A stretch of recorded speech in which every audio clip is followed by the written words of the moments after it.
السلام علیکم ناظرین، ظہیر الدین بابر آپ کی خدمت میں حاضر ہے۔ ناظرین، IMF کی جانب سے جو رپورٹ جاری کی گئی ہے، پاکستان میں سیاسی اصلاحات، پاکستان میں کاروباری طبقے، پاکستان میں جو عدالتی نظام ہے، پاکستان میں جو سب سے بڑا مسئلہ بقول IMF کے جو کرپشن کا ہے، اس کے کیا اثرات مرتب ہوں گے، اور اس رپورٹ کو دیکھتے ہوئے حکومتی کارکردگی کو کس طرح سے جانچا جا سکتا ہے، اس پر بات کی جائے گی۔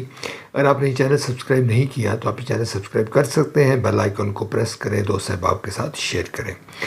ناظرین، 15 نکاتی ایجنڈا پر عمل کرنے کا IMF نے مطالبہ کیا ہے، اور IMF کی یہ رپورٹ DW کی میں آپ کو بتا رہا ہوں، جو جرمن چینل ہے اس نے یہ خبر جاری کی ہے کہ IMF کی یہ رپورٹ 3 ماہ کی تاخیر سے جاری کی گئی ہے۔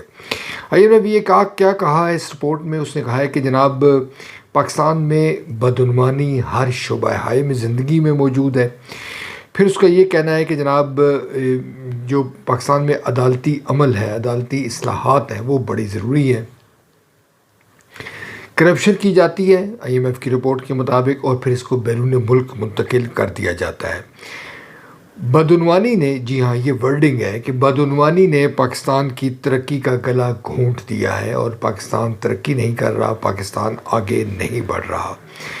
کاروباری جو طبقہ ہے وہ اپنے مفادات کو اس طرح سے اس کی تکمیل کرتا ہے کہ وہ حکومتی پالیسیوں پر اثر انداز ہوتا ہے، اور جس کی وجہ سے عام آدمی کی زندگی مشکلات کا شکار ہے۔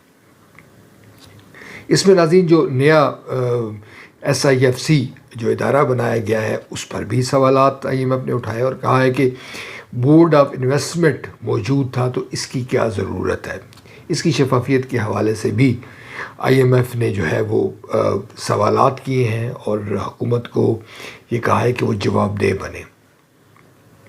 آپ جانتے ہیں کہ یہ ایسے وقت میں رپورٹ جاری کی ہے جب کہ IMF کے ساتھ پاکستان کے معاملات طے ہونے جا رہے ہیں، اور حکومت یا حکومتی جو زعماء ہے وہ یہ تاثر دے رہے تھے کہ IMF کے ساتھ معاملات بڑے سموتھلی ہیں، اور IMF پاکستان کی کارکردگی پر مطمئن ہے۔ مگر یہ رپورٹ، اور جیسے کہ میں نے ذکر کیا کہ IMF کی تاکید تھی کہ اگر آپ یہ رپورٹ جاری نہیں کریں گے تو ہم کی قسط جو ہے وہ نئی آپ کو پاکستان کے لیے جو کہ شائع نہیں کی جائے گی، یا قسط کا اجرا نہیں کیا جائے گا۔